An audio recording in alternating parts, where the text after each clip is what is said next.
Damos gracias al Señor por permitirnos compartir en esta mañana.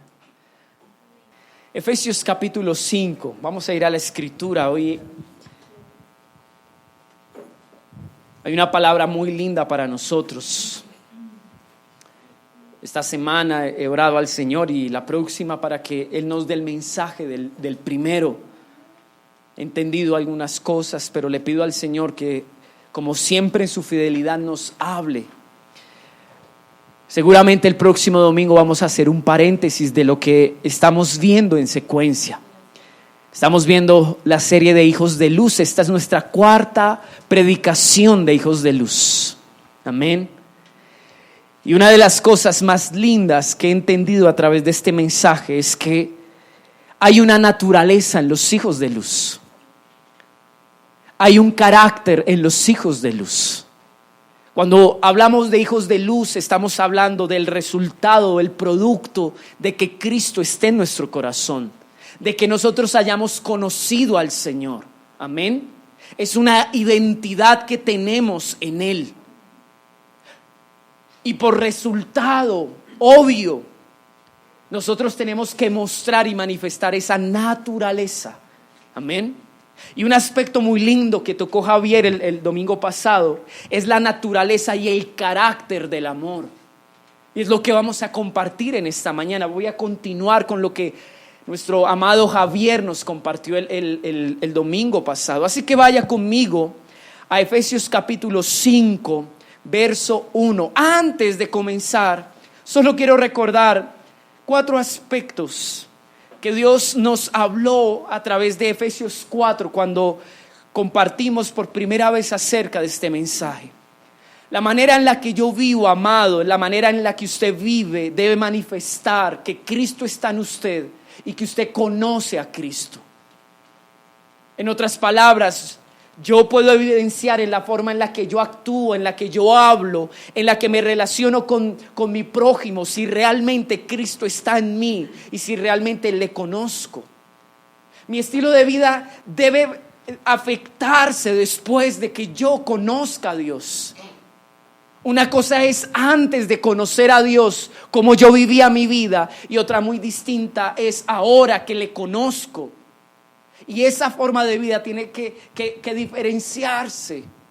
Es la exhortación que Pablo le hace a esta iglesia de los Éfesos. Y él les dice que les protesta de parte de Dios, dándonos a entender que quien envía la exhortación es Dios mismo. Y le da un adjetivo o una posición y dice: el Señor es el que me envía.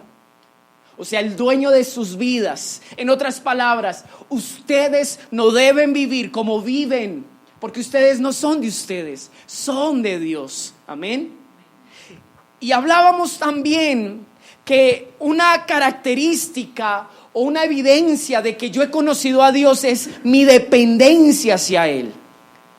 Si nosotros dependemos de Dios y no de nuestras virtudes, de nuestra inteligencia, de nuestra capacidad, sino que nos apoyamos confiadamente, anclados a la gracia de Dios, eso demostrará que nosotros realmente le conocemos y somos sus hijos. Amén. Pero hoy tenemos que decir lo siguiente, amados, y es que tristemente el que no conoce a Dios vive de acuerdo a su parecer. El que no conoce a Dios vive de acuerdo a su razonamiento, a su creatividad, a su posibilidad. Y creo que cuando Dios nos confronta acerca de esto, más allá de que usted y yo digamos: Dios es esto, ay sí, yo conozco a Dios porque Él es lindo. No, amados, no hay nada mejor que pueda describir a Dios que tu vida misma. Así que dígale al que está a su lado: no hay nada mejor que pueda describir a Dios sino tu vida misma, no tus palabras, tu vida misma. Y el capítulo 5 comienza de una manera muy linda. Dice sed y hay una coma. Después dice pues, hay otra coma y ahí sí viene imitadores de Dios como hijos amados. Hay una versión que dice, por lo tanto, es como si nos dijera, en consecuencia de lo que antes he hablado, o fruto de lo que yo he hablado, ustedes deben vivir una vida que imite a Dios en lo que hacen. Amén. En otras palabras, los que hicieron el curso Thompson, que aprendimos cositas como estas, muy útiles, ¿verdad? Lo que Pablo quiere decir es lo siguiente: yo los exhorto a que vivan de manera coherente al conocimiento que tienen de Dios. Y si realmente ustedes le han conocido, por lo tanto, o en consecuencia de conocerle, el estilo de vida o la forma de vivir debe ser la siguiente: deben imitar a Dios. Entonces dígale al que está a su lado, el que conoce a Dios, dígale conmigo, se parece a Dios. Wow. Amén. Esta es la naturaleza del Padre, que es Cristo en nosotros. Amén. El que conoce a Dios se parece a Dios, imita a Dios. Diga conmigo, es algo natural. Así como los hijos se parecen a los padres, nosotros deberíamos parecernos a nuestro Padre. Lo importante es lo siguiente, y esto nos va a servir para reflexionar. Y dígale al que está a su lado, ¿a qué padre te pareces? Pero pongámosla más difícil. Con la forma en la que te comportas, dile, yo podría deducir quién es tu papá.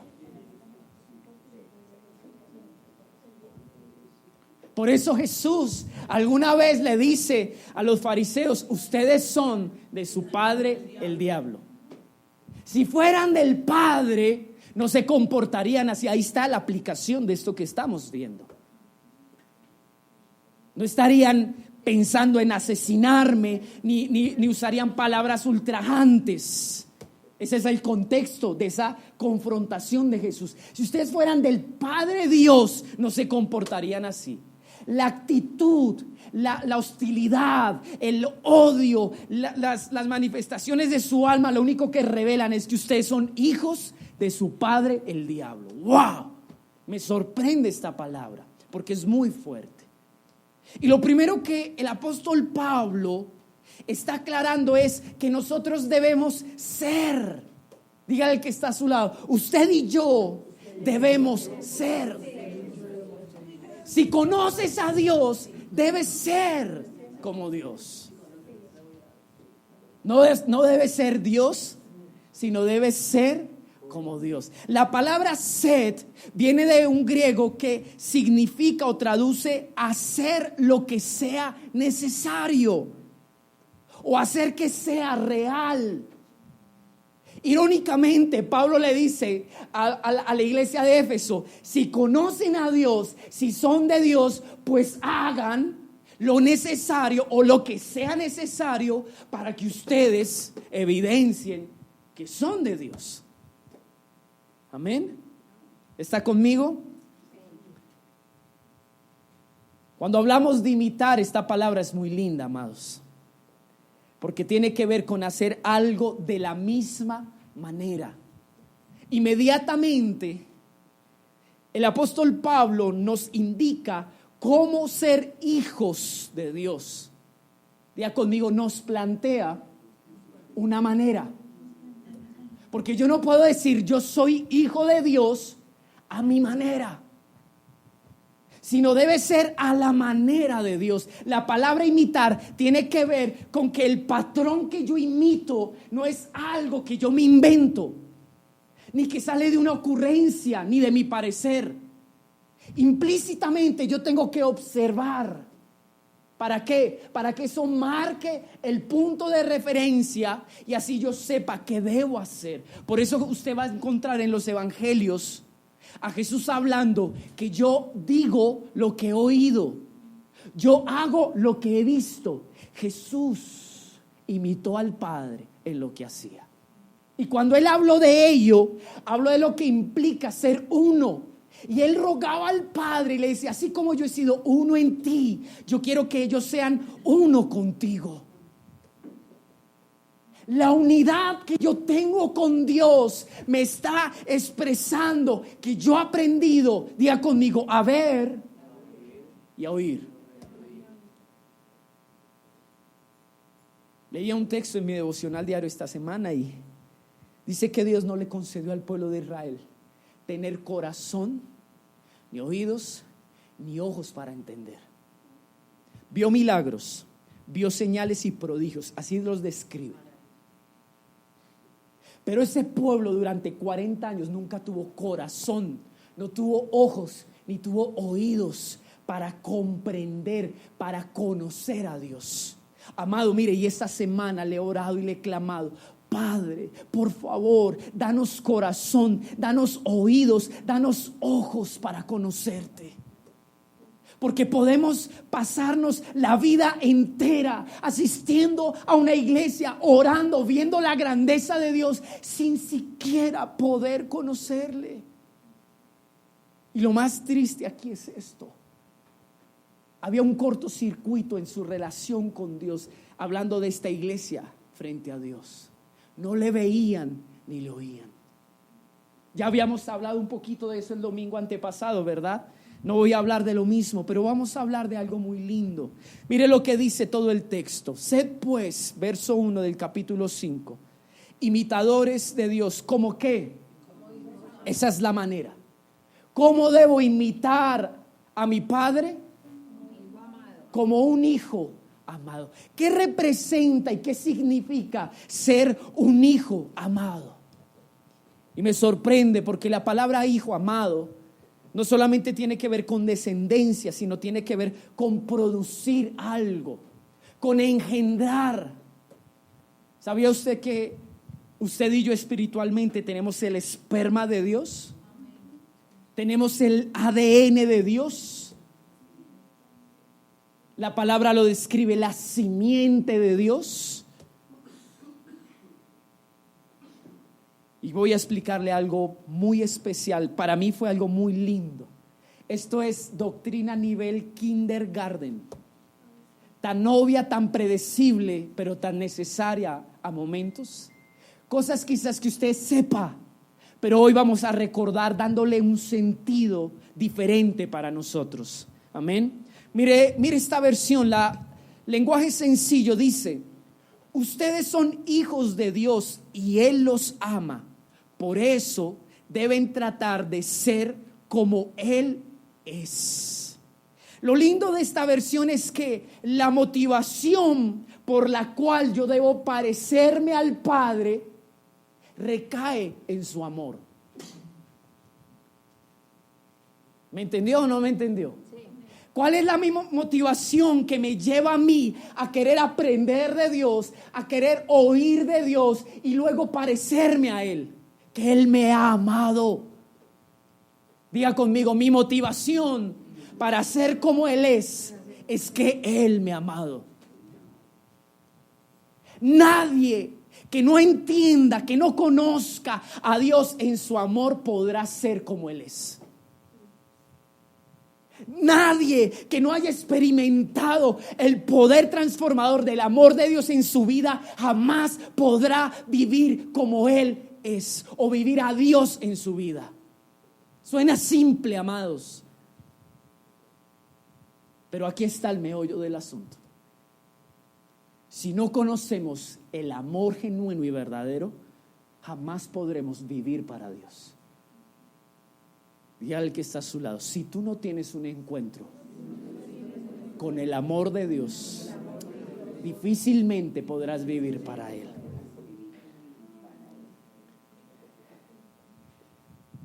Su amor por mí debe ser la motivación de mi manera de vivir. El que no conoce su amor jamás podrá vivir a Dios en su vida. Y por eso quiero que juntos vayamos a Primera de Juan. Es un texto que Javi también usó y vamos a tocarlo también. 4. Primera de Juan, capítulo 4.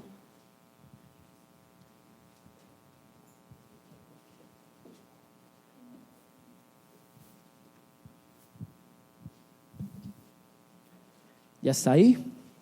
Permítame, porque yo también quiero usar esta versión. Y aquí nos va a ayudar a entender algunas cositas más, otras versiones. Primera de Juan, capítulo 4. ¿Ya le dije el verso? Entonces vaya conmigo al verso 7.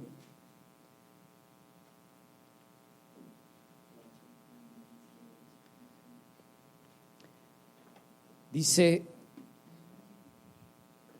amados, amémonos unos a otros, porque el amor es de Dios. Todo aquel que ama, ¿qué pasa allí? Entonces diga conmigo, la evidencia de que yo soy hijo de Dios es el amor.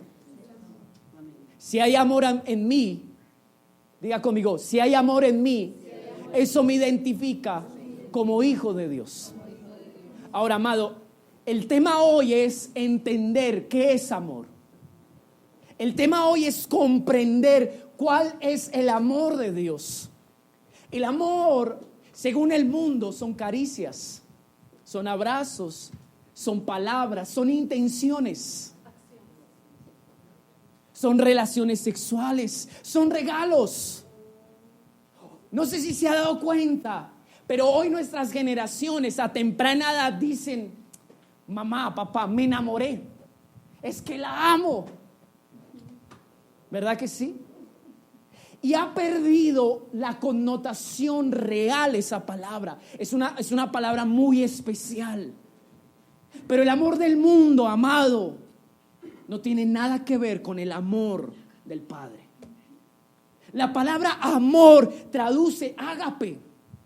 Y el sentido, más que el significado allí, es el amor que se demuestra con hechos. Ese es el amor de Dios. Cuando uno quiere describir la palabra amor de Dios, o que Dios es amor, es la palabra ágape. Y el sentido es el amor que se demuestra con hechos. Cuando Dios ama, no solamente lo dice o lo expresa, lo vive, amados. Entonces vamos a ver cosas que quizás ya sabemos, pero se van a dar cuenta cómo nos van a bendecir en esta mañana. Mire lo que dice esta versión: queridos amigos, sigamos amándonos unos a otros, porque el amor,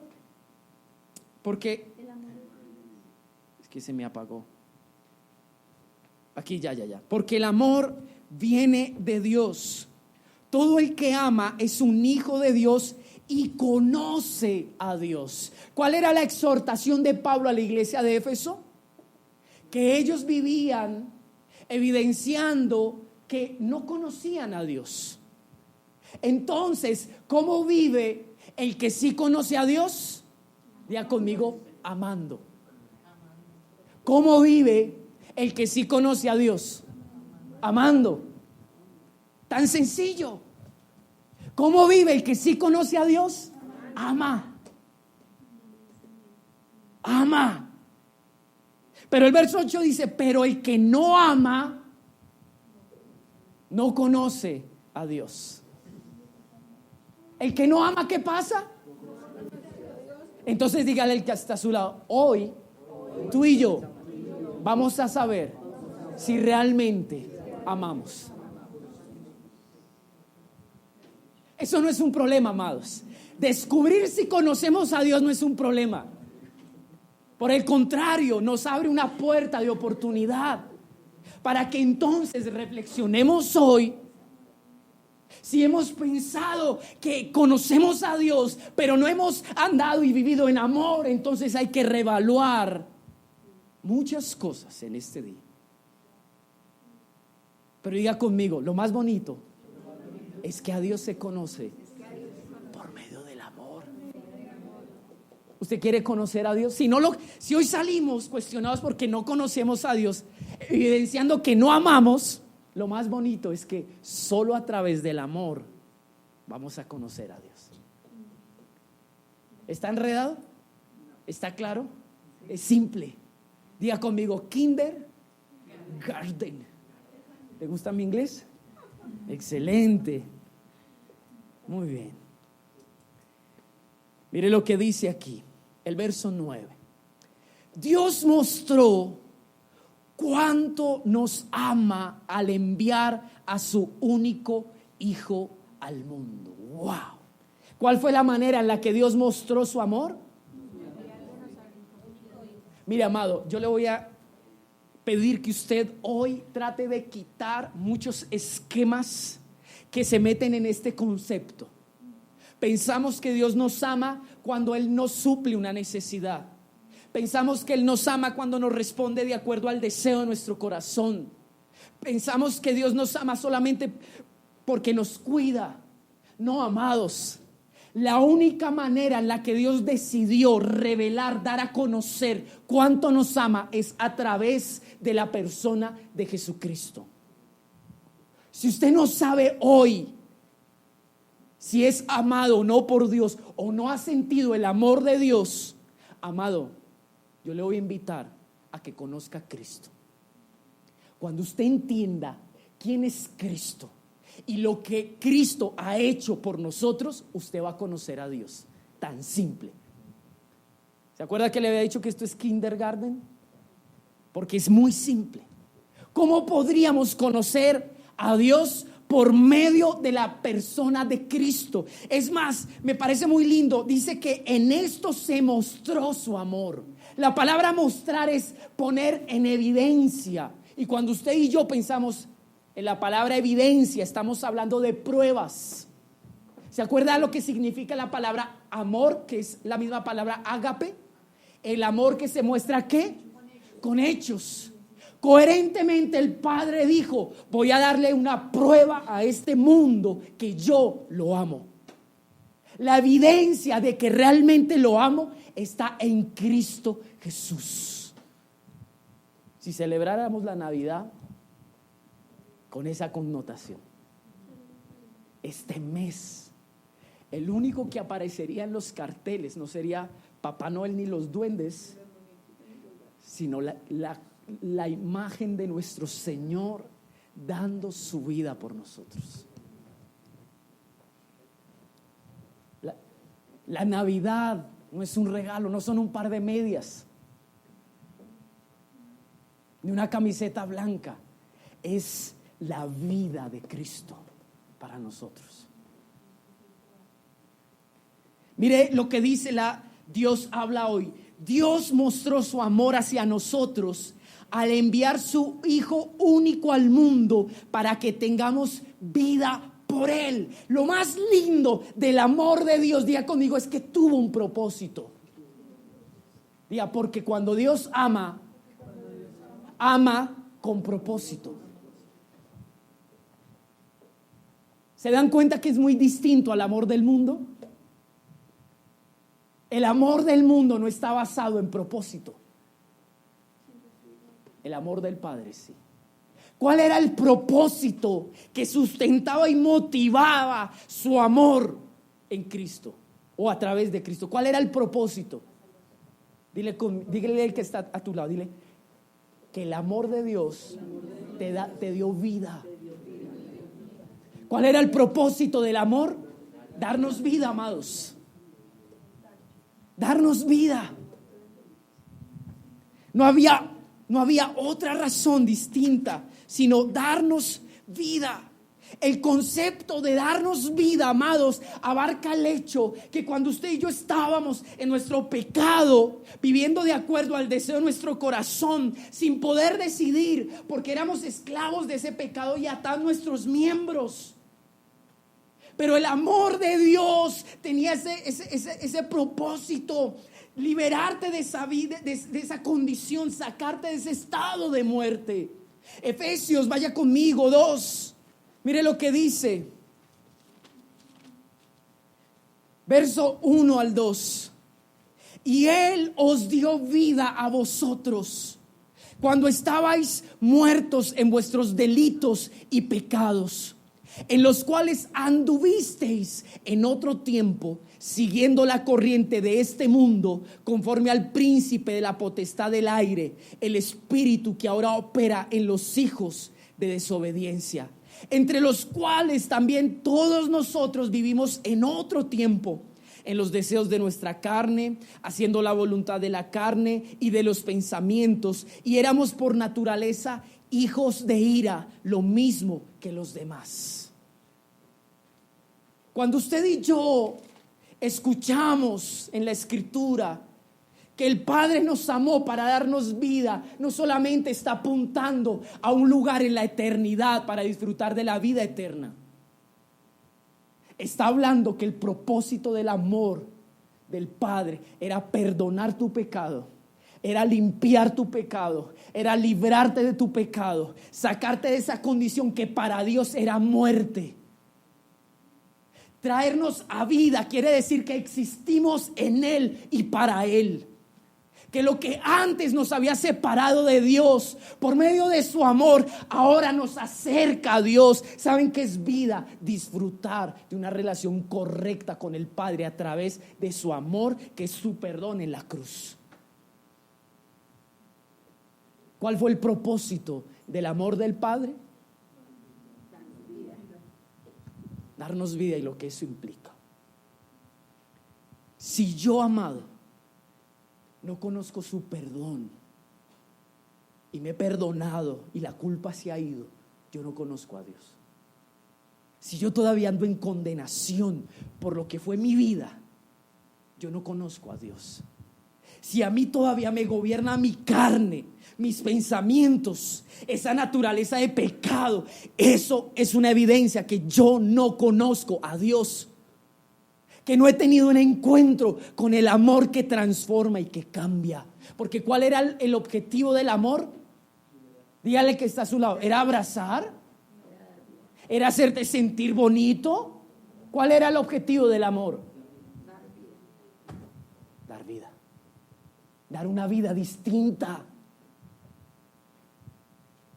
Juan le está hablando a una iglesia que intenta vivir una vida espiritual para Dios y no puede. Y concluye diciendo lo siguiente: no pueden es porque ustedes no conocen a Dios, no han tenido un encuentro con su perdón, no han tenido un encuentro con su libertad. Para eso envió a su Hijo.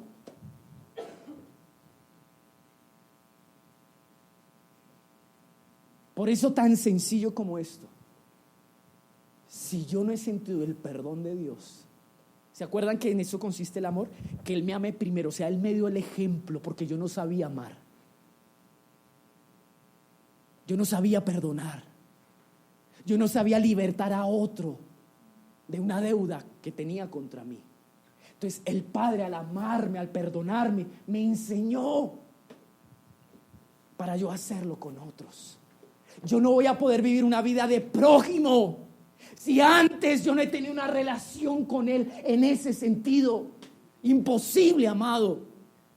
Pedirle a alguien que perdone, pero ese alguien no conoce a Dios, es pedirle a un árbol de limones, naranjas, peras o manzanas. Porque esto no es algo impuesto. La naturaleza no se impone. Es parte de nosotros, es su esperma en nosotros. Amén. Se da cuenta que es profundo, pero es simple. Pero sigamos, diga conmigo, esto se pone muy bueno. Primera de Juan, mire lo que dice, ubique el capítulo 4.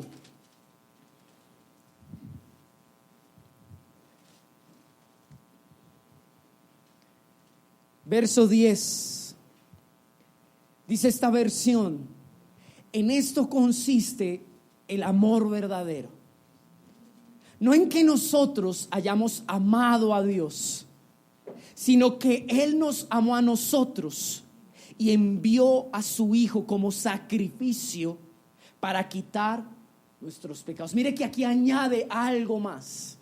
Para Dios, Su amor representaba algo que él necesitaba hacer.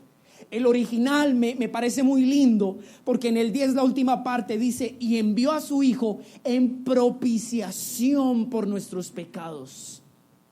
Diga conmigo: el amor de Dios tenía la intención y servía para expiar. El concepto aquí es el mismo que en el Antiguo Testamento Dios dio como una manera para que el hombre, después de pecar, pudiera reconciliarse con él, que era a través de un sacrificio en el altar. Cuando alguien pecaba y la conciencia lo acusaba, llevaba su sacrificio al altar. Dice que ponía su mano en el sacrificio, de manera simbólica, transfiriendo el pecado en ese animal. Ante el sacerdote confesaba y decía: yo sacrifico esto porque mi pecado fue este y este, y mi intención es reconciliarme a Dios, volverme a Dios. Yo ya no quiero estar más separado de Él. Entonces se hacía el sacrificio y el Padre recibía eso y de esa manera remitía la culpa. ¿Saben qué es lo más lindo de esto, amados? Que el Padre dijo: yo sé la manera en la que tú y yo podemos volver a estar en amistad. Alguien tiene que pedir perdón. Alguien tiene que humillarse. Y alguien tiene que ofrecer un sacrificio para que tú seas librado de esto. ¿Sabe qué abarca el original de esta palabra? Lo siguiente: que es el Padre llevando la ofrenda al altar. ¿Quién era el que llevaba la ofrenda al altar? No, el ofensor. Pero el Padre es el que lleva la ofrenda. ¿Qué hacía el ofensor en el altar? ¿Qué hacía? Pedía perdón. Pero el Padre asumió esa posición delante de sí mismo, llevando la ofrenda que era su hijo, y decía: yo pido perdón por el pecado de Omar. Yo pido, confieso aún su pecado y doy la ofrenda para que él sea remitido, para que sea limpiado, para que sea levantado. Por eso el juego de palabras, porque la palabra dice, el amor consiste, la palabra consiste viene de un griego que es el significado, la intención, el propósito es que soy yo quien doy la ofrenda, quien soy yo quien me acerco al altar, soy yo el que pido perdón por ti. Por eso el juego de palabras es así, consiste en que Él nos ha llamado ¿qué? Primero. Vuelvo a leerlo para que usted lo entienda conmigo. En esto consiste el amor verdadero, no en que nosotros hayamos amado a Dios. Eso es solo el misterio inexplicable del amor de Dios. Porque es el ofendido quien viene a restaurar y a sanar y a arreglar un asunto que estaba mal. Diga conmigo: para eso se necesita amar mucho. Para eso se requiere no tener orgullo. Se requiere ser noble y humilde. Ese amor es el amor de nuestro Dios. Dice otro texto, ahora no lo tengo presente, dice que incluso antes de que nosotros confesáramos nuestro pecado, Él ya nos había perdonado. O sea, Él no espera que nosotros ni siquiera vengamos a Él, digamos: Señor, ¿sabes qué? Yo que soy bueno y soy consciente de mis errores, quiero de alguna manera reconocer mi pecado, mi falta, ya no me aguanto más estar lejos de ti. El Padre dice: no, porque no consiste en que tú me hayas amado, sino en que yo te haya amado, a pesar de, independiente de si vienes o no vienes, si reconoces o no reconoces. Ese es el amor de Dios. Yo no sé si usted tenía claro este concepto. Esto es kindergarten en doctrina. Pero si no lo tenía claro, amado, yo le voy a explicar algo. De ahí viene porque nosotros muchas veces asumimos una postura de orgullo frente a quien nos ha ofendido. Porque, amados, si yo he recibido el perdón y el amor de Dios de esta manera, de alguna manera yo tengo que aprenderlo. Y no voy a esperar yo que el ofensor sea el que se acerque a mí para arreglar las cosas. Yo debo ir a él. Amén. Yo sé que es simple, pero yo quiero que usted lo interiorice en esta hora. Mire lo que dice Primera de Juan 2.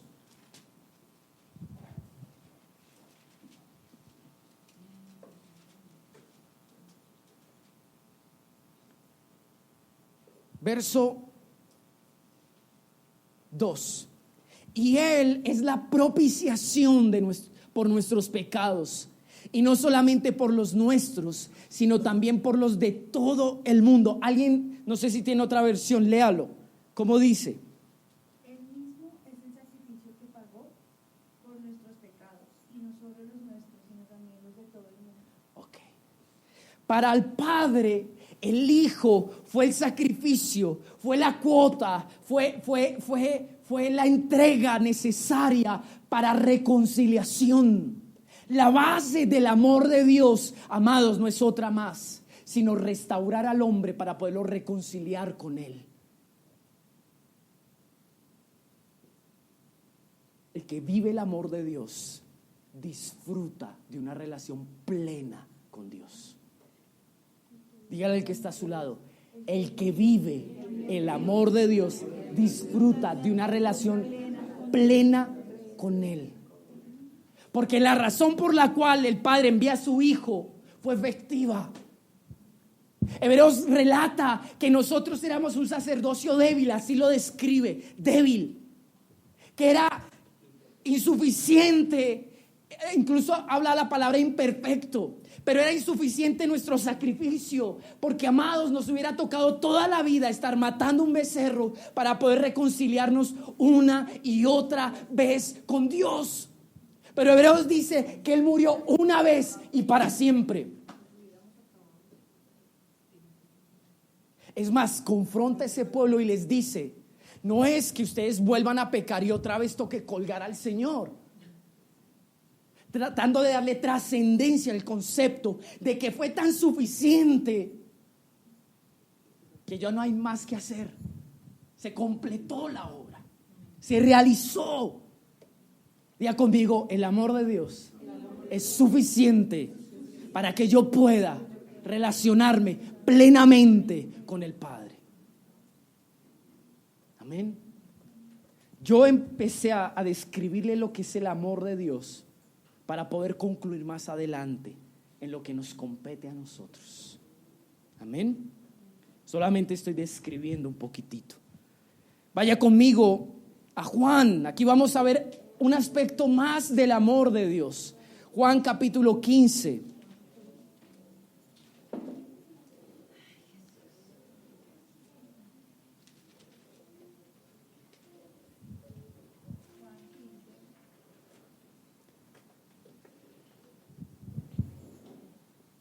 Mire lo que dice el verso 13. Este texto me gusta mucho. Dice: nadie tiene mayor amor que este, que uno ponga su vida por sus amigos. Wow. La palabra mayor viene de un griego que es megas y tiene que ver con una medida, y es la máxima medida. El amor de Dios estableció una medida superior, inigualable e inalcanzable. No hay algo mayor que eso. Porque el amor de Dios es mega amor. Porque el amor de Dios, diga conmigo, entrega el todo. Una característica de aquel que ama como Dios ama, o que tiene el amor de Dios, diga conmigo, es que entrega su todo. Y aquí ya empieza a aterrizarse a nosotros. Cuando amamos, ¿Lo entregamos todo, amados? El amor de Dios establece una medida. Y es la totalidad. Pero el ser humano ¿sabe cuándo se detiene en su amor? Cuando le demandan la entrega. Cuando el hombre ve que le toca sacrificar algo de sí, entregar algo de sí, entonces ahí empieza a porcionar y a condicionar su amor. Pero el que vive a Dios y el que vive el amor, diga conmigo, es un entregado total. Amén. Diga conmigo, en otras palabras, a mayor entrega, un amor genuino. A mayor entrega, un amor genuino. Amén. Pero miren algo, amados. Ese amor no es valioso solamente porque se entrega en totalidad, sino por lo que entrega. ¿Qué entregó el Padre? El amor del Padre es admirable, no solamente porque estuvo dispuesto a entregar y lo hizo, ¿no? Entregar el todo de Él, sino que fue porque lo que Él dio, su único Hijo, su vida. Por eso lo que dice allí, dice, no hay mayor amor que este. ¿Qué dice? Que uno ponga su vida por el otro. ¿Cómo se evidencia el amor de Dios? En la entrega de su vida. ¿Y cómo dice Pablo allá en Efesios que nosotros debemos vivir? Ser imitadores de Dios como hijos, ¿qué? Nosotros debemos vivir una vida de entrega total, entregando nuestra vida. Eso es la única evidencia de que nosotros amamos como Él ama. Amén. ¿Están aquí? Muévase un poquitico porque sé que está haciendo calor y eso nos da un poquito de somnolencia. Pero muévase un poquitico. Dígale al que está a su lado, si me duermo, si me ve dormirme, sópleme, pellízqueme, lo que tenga que hacer. Primera de Juan capítulo 3, vaya conmigo.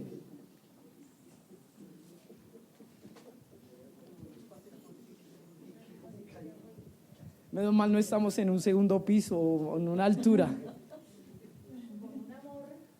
No se duerma, esto es importante, amados. Primera de Juan capítulo 3,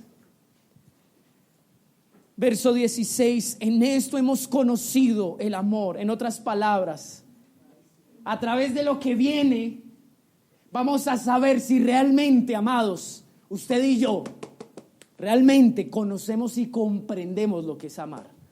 En esto que viene, en esto hemos conocido el amor, en que Él puso su vida por nosotros. También nosotros, ¿qué debemos hacer? ¿Qué debemos hacer? Ahora se da cuenta lo que es imitar. Que si el Padre nos amó con entrega, dando lo mejor por nosotros, con todo lo que eso abarca. Porque no solamente el amor es un estado de satisfacción, de comodidad, de sentimiento, donde yo me abrazo y digo, ay, qué lindo que el Padre me ama. No, amados. El amor me sacó de mi condición muerta en la que estaba. Me permitió relacionarme con el Padre, salir de mis ataduras. Eso es lo mismo que el Padre quiere que usted y yo hagamos con el que está a su lado, por nuestro hermano. Es lo mismo, amados. Es lo mismo. Porque por amor dio todo el Padre, su Hijo único, para que usted y yo nos siguiéramos como estábamos. Amén. La condición de nuestro prójimo, dígale conmigo, la condición de mi prójimo es una responsabilidad de amor.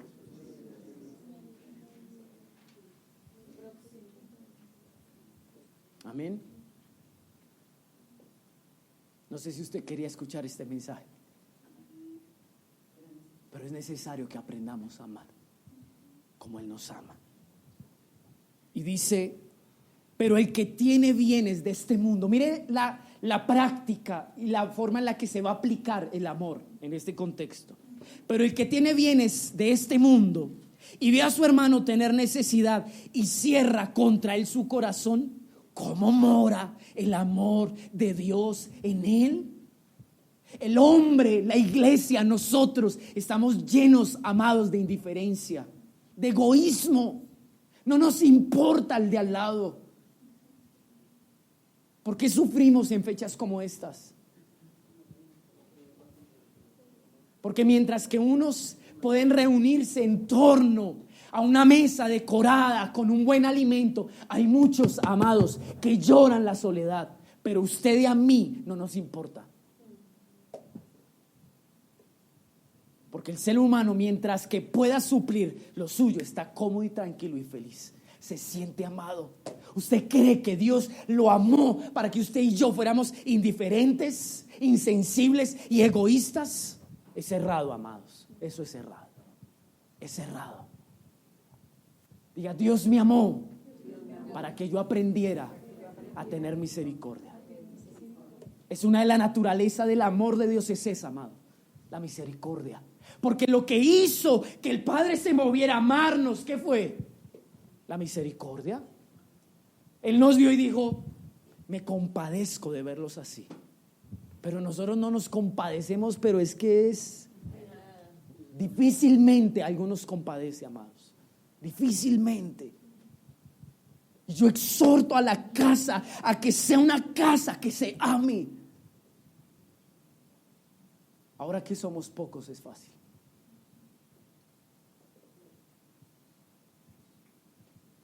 ¿Sabe por qué nosotros condicionamos nuestro amor? Porque cuando empezamos a conocernos y vemos las flaquezas de los otros, empezamos a decir, no se lo merece tanto. O mira esto que hizo, me hizo doler el corazón, entonces yo... Mire, usted no se imagina cómo va a terminar esta palabra. Poderosísima, y apenas son las 11 y unos minutos más. Unos minutos. Primera de Juan, capítulo 4, verso 16, ¿qué dice?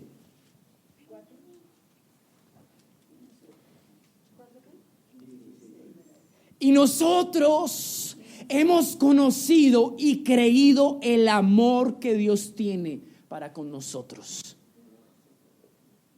Diga, para poder vivir el amor de Dios, diga conmigo, hay que creerlo. La palabra creer tiene que ver con confiar, con encomendar. El sentido es, me abandono en la forma en la que Dios me ha amado. Pero es increíble que dice que primero se conoce para luego confiar en Él. Y está hablando de un proceso.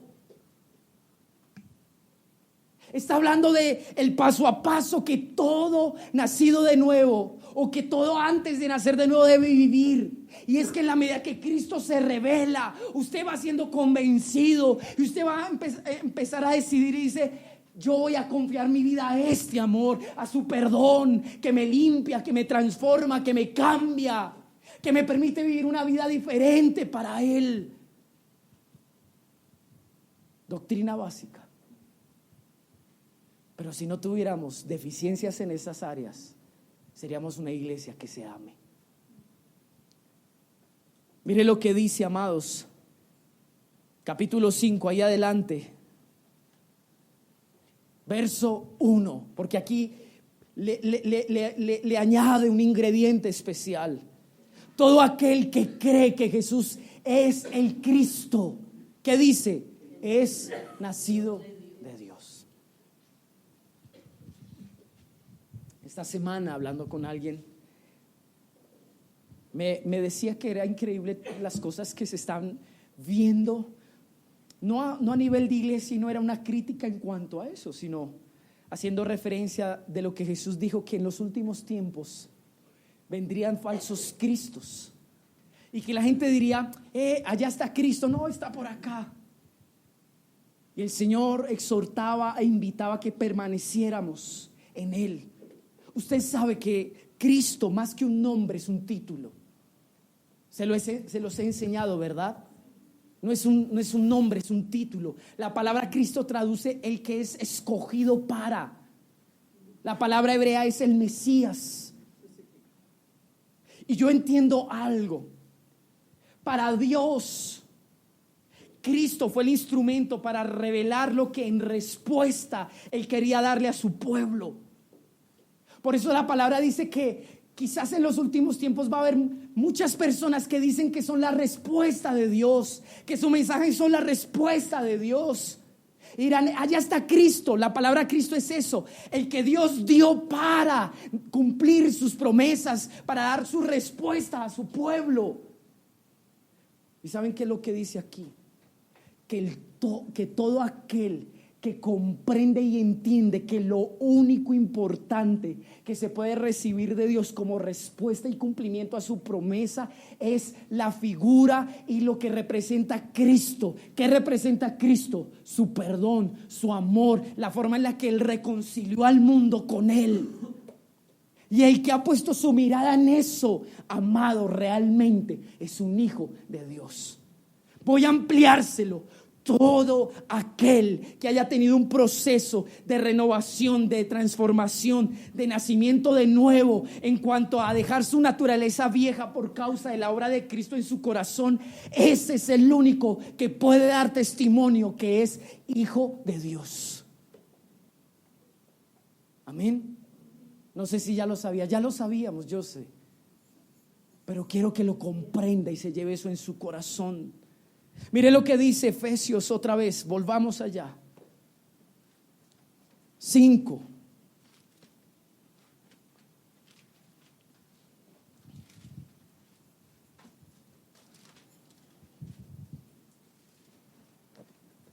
Sed pues imitadores de Dios como hijos amados. Ya usted entendió el concepto. Dice, y andad como. La palabra andad me parece muy linda, porque tiene que ver con la forma en la que yo proyecto y destino mi vida. Tiene que ver con mi manera no solamente de ser, sino de actuar. Es como si el apóstol le estuviera diciendo a la iglesia de Éfeso, miren toda la obra que el amor hizo en ustedes. Sean de acuerdo, hagan lo que sea necesario para que ustedes sean coherentes a esa obra. Pero al final de ese verso, o en el verso 2, concluye diciendo, anden, vivan, actúen de acuerdo a ello. Porque ahí estaba el problema. Dice, y andad en amor. Y vuelve y dice, pone un punto de referencia. ¿Quién es? Como también Cristo nos amó y se entregó a sí mismo por nosotros. ¿Cómo se entregó? Wow. Diga conmigo, el único que aprueba la entrega es Dios. Porque aquí le mete un ingrediente muy lindo y es, no sé si usted ha leído acerca de las ofrendas de olor fragante. La intención de la ofrenda de olor fragante era poder llegar al corazón de Dios, que Él percibiera ese aroma y Él dijera, wow, cómo me agrada. Y entendí algo poderoso aquí. El único que puede aprobar y medir mi entrega es el agrado de Dios. Pero nosotros nos hemos entregado en la medida que a mí me parece y a mí me agrada. Pero no es correcto. Diga conmigo, el calificativo o la aprobación de mi entrega es el agrado de Dios. Así que mire al que está a su lado y dígale, en tu vida, realmente, ¿quién es el que sale agradado por cómo vives? ¿Tú o Dios? Puede ser los demás, ¿verdad? Mi pareja, las personas, la iglesia, pero el único que puede examinar y aprobar la entrega es Dios en su agrado.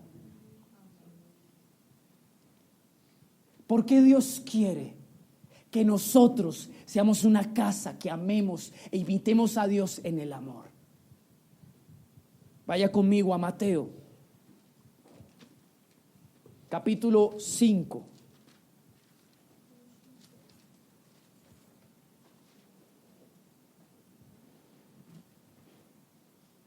Verso 43.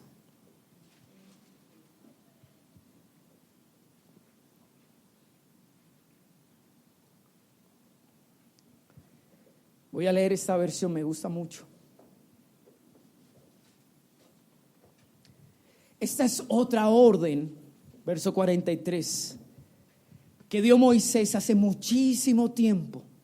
Amen a su prójimo y odien a su enemigo.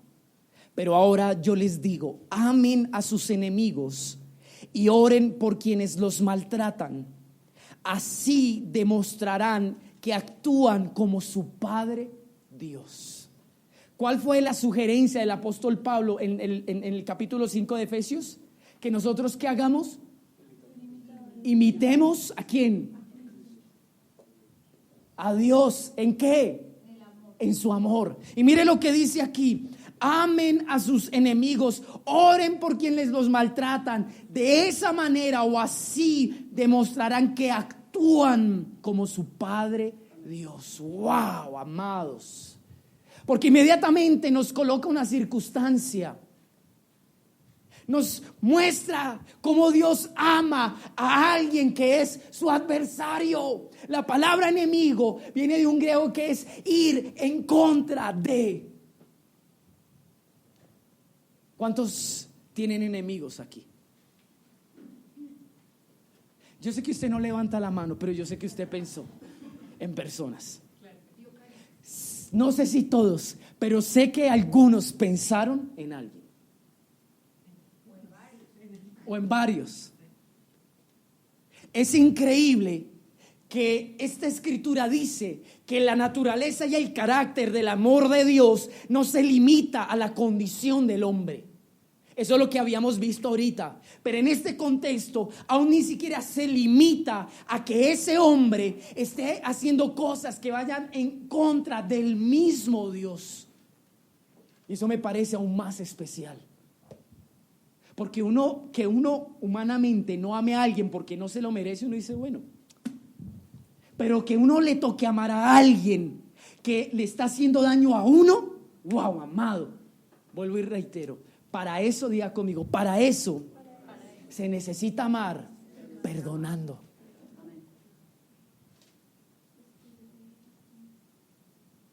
Este texto, este verso describe lo que es el amor de Dios. Que para Dios poder amar tiene que perdonar, porque Él sabe que usted y yo estamos haciendo tantas cosas a diario que van en contra de Él. Él dice, mira, decido olvidar, perdonar y por eso puedo amarte. Amén. Dice, así demostrarán que actúan como su Padre Dios que está en el cielo. Él es quien hace que salga el sol sobre buenos y sobre los malos. Él es quien manda la lluvia para el bien de los que lo obedecen y de los que no le obedecen. Wow. Mire, yo creo que no siempre, pero en algunos momentos Dios a los padres les ha concedido amar así. Porque un padre sirve la mesa y da la provisión de alimento, no solamente al hijo bueno, sino al hijo malo. Y yo veo el amor de Dios y yo digo, wow, el amor de Dios no se limita. El hombre, diga conmigo, el hombre ama por razones. Uno dice, él se merece que lo amo por esto, mire tan bueno y aquello y esto y lo otro. Pero asimismo el hombre también deja de amar, diga conmigo, por razones. Y al que está a su lado, usted y yo muchas veces amamos por razones y dejamos de amar por razones.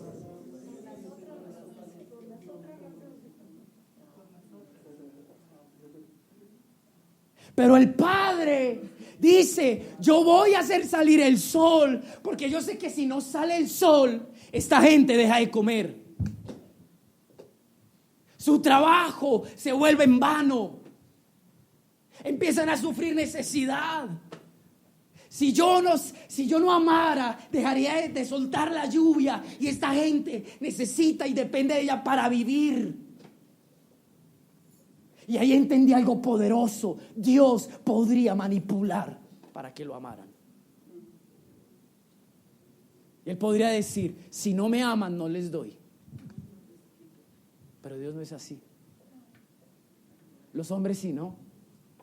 O sea, no estoy hablando de un género, no. Estoy hablando en general. El ser humano manipula el amor en lo que puede dar o en lo que quita. Uno cuando se llena de razones y quiere dejar de amar, lo primero que uno hace es retirar los afectos. Entonces, este ya no se merece mi saludo, ya no le voy a abrazar, ya no le voy a tener en cuenta, ya no. Amado,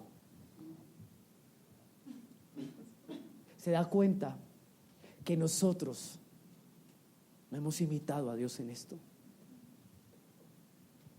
Mire lo que sigue diciendo. Verso 46. Si ustedes aman solo a quienes los aman, Dios no los va a bendecir por eso.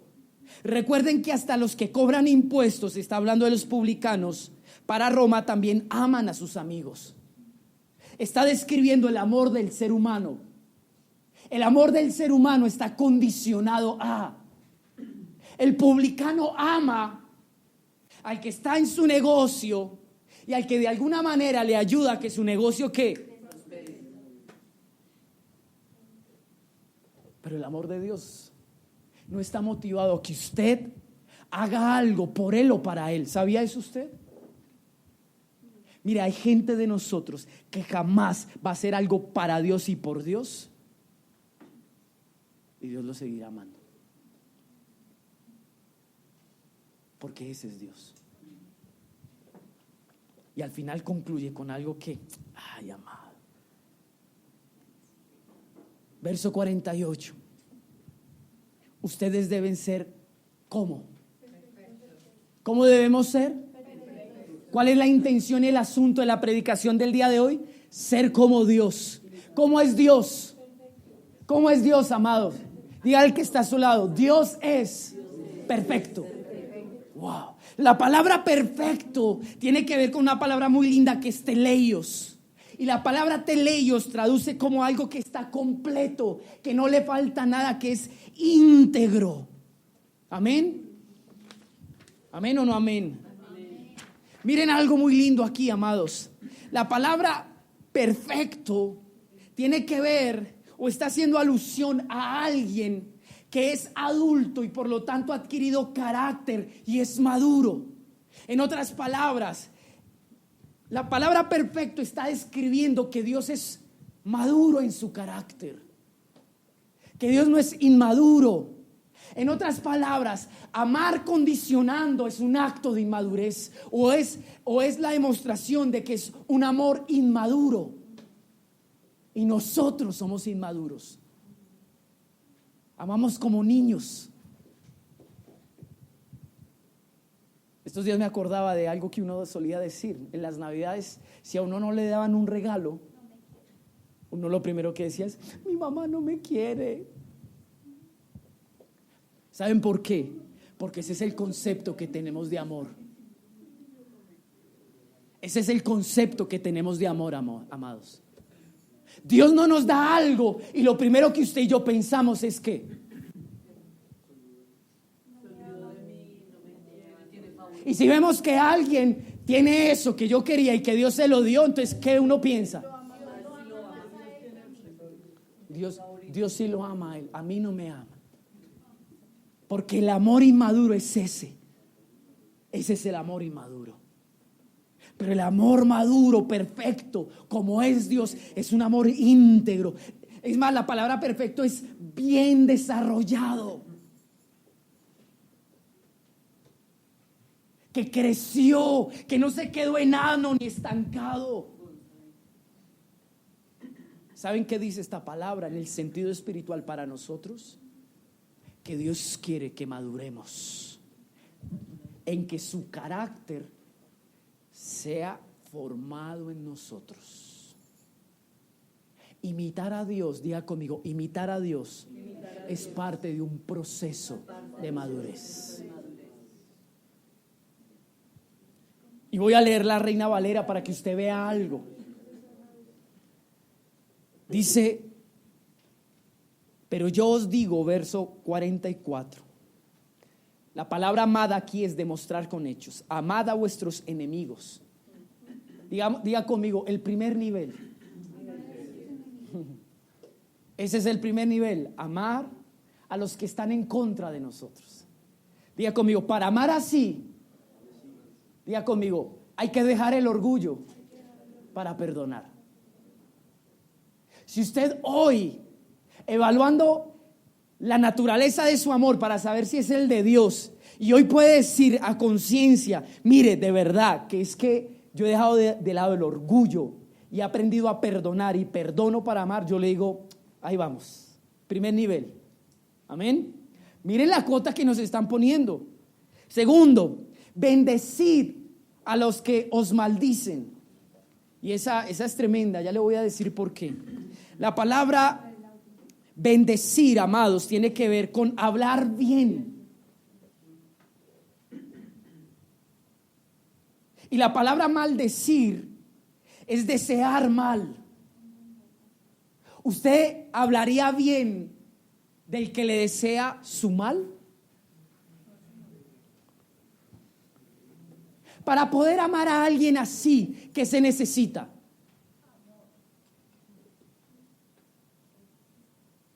Me parece increíble lo que Javier habló el domingo pasado, porque él dice, hablando del momento en el que Jesús le enseñó a sus discípulos, cuando les lavó los pies, él le lavó los pies al que sabía que iba a hablar mal de él. Y entendí algo muy lindo. Cuando hablan mal de usted o de mí, lo primero que afecta de nosotros es nuestro ego y nuestro orgullo, nuestra autoestima. Cuando hablan mal de nosotros, la primera reacción del ser humano, ¿saben cuál es? Salir a defendernos. Para poder amar así, mire al que está a su lado y dígale, hay que aprender a ceder, a perder. El que no está dispuesto a ceder y a perder no puede amar así, no puede. Es un inmaduro en el amor. Segundo nivel, ahora vamos al tercero.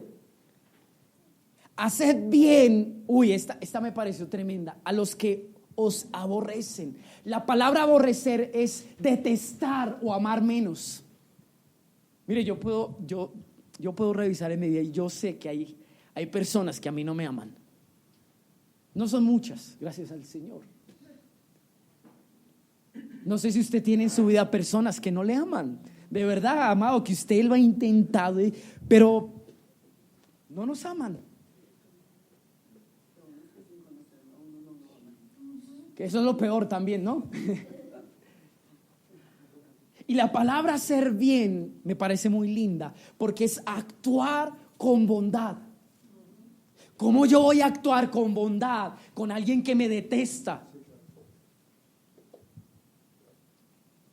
¿Sabe qué se requiere para eso? Dice Jessica, mechonearlos. Ah, ¿no?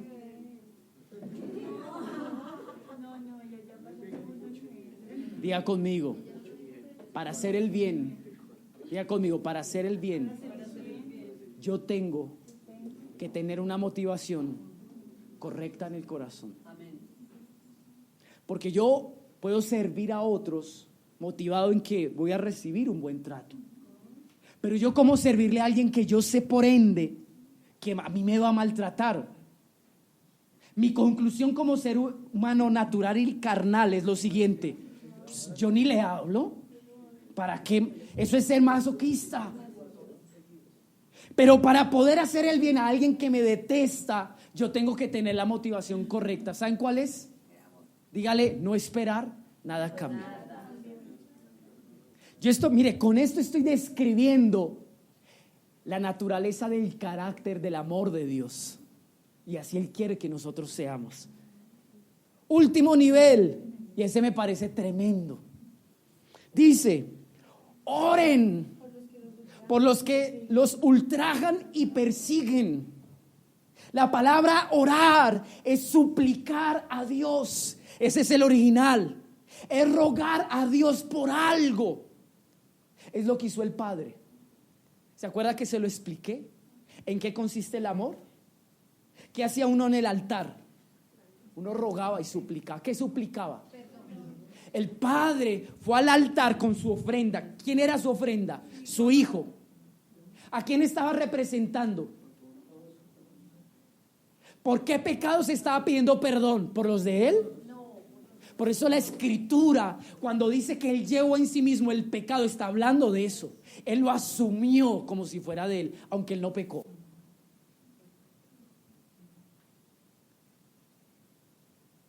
La palabra ultrajar me parece increíble porque tiene que ver con difamar e insultar. Y si hay algo que a nosotros nos cuesta, es que digan cosas que no son de nosotros. Nos ofende y nos hiere. Y al final la palabra dice perseguir. Y la palabra perseguir tiene que ver con persecución. Y Dios y el Señor Jesús le estaba hablando a sus discípulos aún proféticamente de lo que ellos tenían que vivir a causa del evangelio. Por eso hay un texto, no lo recuerdo ahora, dice que aún si por hacer el bien tienen que padecer, no importa. Me gusta algo mucho, y es que ubica una historia y un tiempo. Habla de Noé. ¿Qué hizo Noé? Predicó. Ustedes saben la intención de su mensaje: el arrepentimiento del hombre, la salvación. ¿Qué hizo el mundo? Se burló, lo tomó por loco. Pero él siguió persistiendo y entendía algo con la palabra aquí acerca de la persecución, porque el sentido tiene que ver es un amor que no se cansa, un amor que persiste, un amor que a pesar de que recibe ultraje, burla, ahí no encuentra su punto de detención, sino que le supera y sigue perseverando. Y eso es lo que Dios ha hecho con nosotros, como describe allá Pedro. Usted y yo, a pesar de que Él nos ha convencido y nos ha hablado de tantas maneras, muchas veces le damos la espalda. ¿Y qué seguía haciendo Noé? Vamos, llega el tiempo, por favor, vayámonos. ¿Ustedes creen que no hubo gracia? Más de 100 años insistiendo a una generación. ¿Saben qué ha hecho Dios con nosotros? Y una de las características del amor de Dios es que el amor de Dios no se cansa, persiste y persevera. No desiste. Y así debemos de ser nosotros. Y por eso al final de este texto dice: sed pues vosotros perfectos, como vuestro Padre es perfecto. El objetivo de Dios es que usted y yo seamos hombres y mujeres íntegros, completos, maduros. Si Dios nos dice imítenme en el amor, es porque Él quiere que nosotros llevemos a cabo ese proceso.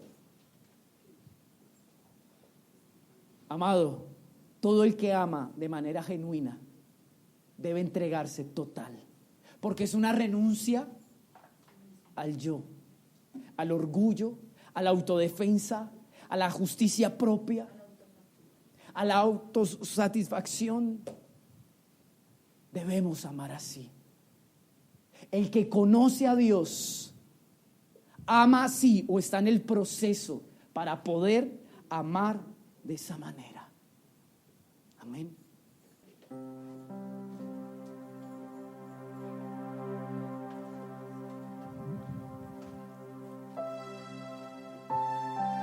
Quiero terminar leyendo Colosenses capítulo 2. Dice, porque quiero que sepáis cuán gran lucha sostengo por vosotros y por los que están en la Odisea y por todos los que nunca han visto mi rostro, para que sean consolados sus corazones, unidos en amor. Y mire lo que dice, me gusta mucho como lo explica aquí: unidos en amor hasta alcanzar todas las riquezas de pleno entendimiento, a fin de conocer el misterio de Dios el Padre y de Cristo. Voy a leerlo en otra versión para que usted sepa de lo que le estoy diciendo, porque esto es muy diciente. Es Colosenses capítulo 2, verso 1. Yo quiero que sepan que estoy luchando mucho, tanto por ustedes, los de la iglesia en el pueblo de la Odisea, como por los que no me conocen personalmente. Y lucho para animarlos a todos, para que se mantengan unidos en el amor de Cristo, y así lleguen a tener la plena seguridad de comprender todo el plan que Dios y Cristo habían mantenido en secreto. Lo único que va a hacer que yo comprenda en plenitud el plan eterno del Padre y del Hijo, vea conmigo, es el amor. El que no ama no puede entender lo que es la gracia y la misericordia, lo que es dar una segunda oportunidad, lo que es traer los obreros de la última hora, por ejemplo.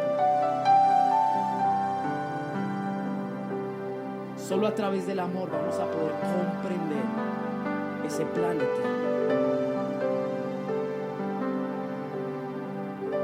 Y Colosenses 1:27 dice: Dios decidió darles a conocer este plan tan grande y maravilloso para todas las naciones, y que es el siguiente: Dios envió a Cristo para que habiten ustedes y les dé la seguridad de que van a compartir el poder y la gloria de Dios.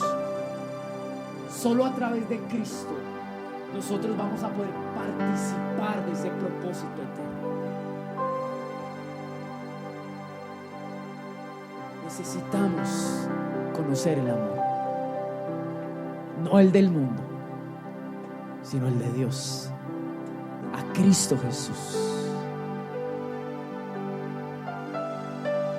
Padre, queremos darte gracias por la palabra que hoy nos das, finalizando este año.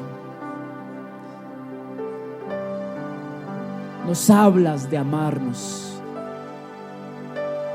Yo te pido perdón, porque por mi orgullo, porque Señor, por mis razones, por mi derecho, yo he estorbado el amar como tú amas. Soy un hombre inmaduro en cuanto al carácter de tu amor en mi vida. Perdóname, Señor. Desarrolla el carácter de tu amor en nuestras vidas. ¿Qué implica esto? Que tú pondrás enemigos, personas que nos detesten, que nos ultrajen, para que nosotros en ello evidenciemos que realmente te conocemos y que amamos. Revélanos a Cristo, revélanos el amor tuyo, Padre. Que esta casa te imite, que esta casa actúe de acuerdo a quién eres tú, oh Dios. Perdónanos porque así dijo el apóstol Pablo en Efesios: andan en pleitos, griterías, en contiendas, iras. ¿Por qué? Porque no sabemos amarnos. Perdónanos, oh Dios. porque no sabemos cómo amar. Porque aún quizás muchos de nosotros no hemos tenido un encuentro con el amor verdadero. Hemos querido amar desde nuestras intenciones buenas y altruistas. Incluso el amarte a ti, Señor, ha sido así. Por eso hemos condicionado nuestra entrega hacia ti, porque te amamos con el amor de los hombres. Pero el amor no consiste en eso, en que te amemos, sino en que al amarnos tú depositas el esperma de tu amor, y al confiar en ese amor nos hace nacer para poder amarte a ti.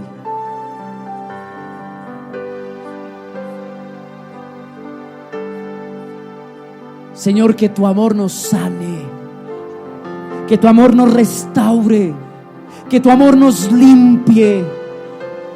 Tú me dijiste ayer, lo más importante, hijo, al terminar el año, es que tú puedas examinar si terminas a cuentas conmigo. Y me dijiste, dile a la casa, yo le llamo a que se reconcilien conmigo, porque los amo. Y me conmoviste, Señor. Eso es lo más importante. No es si tengo más al finalizar este año. No es si estoy solamente satisfecho y cómodo con mi vida. Si cumplí lo que quise. Si voy a aprovechar mis vacaciones. ¿Cómo está mi vida delante de ti? Es lo importante. ¿Cómo está, oh Dios? Ayúdanos, Padre.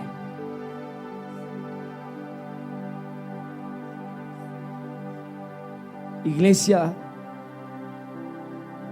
Dios me dio una instrucción, y es que toda situación familiar,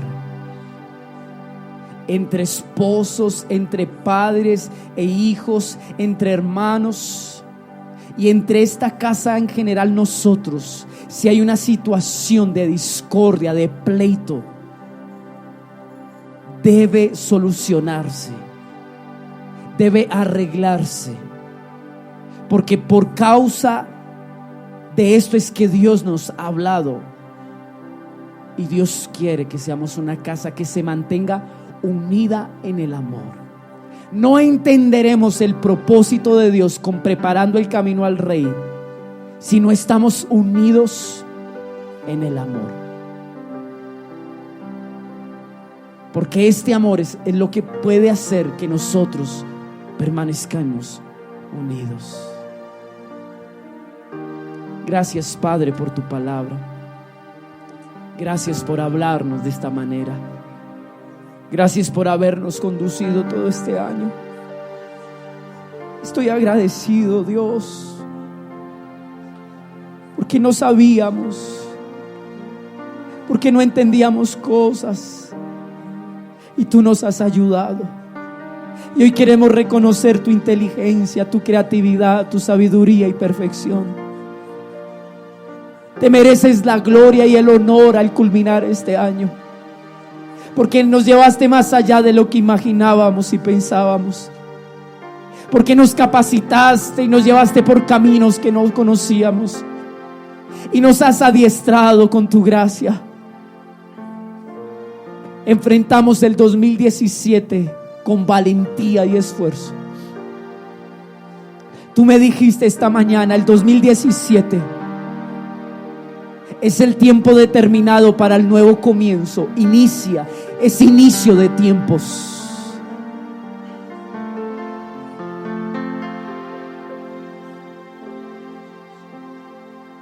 Fue el término de reposo para el arca.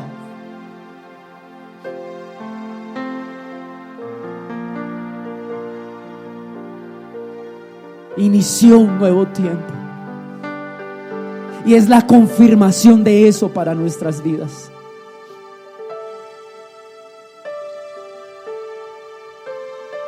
Señor, Que así sea.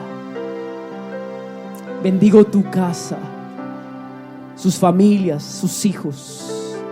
Te rogamos desde ahora una bendición profética para el próximo domingo. Te rogamos una palabra de sanidad, de exhortación, de consuelo, de restauración. Te rogamos, oh Dios, un inicio diferente en este año, oh Dios, porque iniciamos en tu presencia. Te lo pedimos, Señor. Gracias porque tú has sido bueno con nosotros y fiel. En el nombre de Jesús. Amén, Señor, y amén.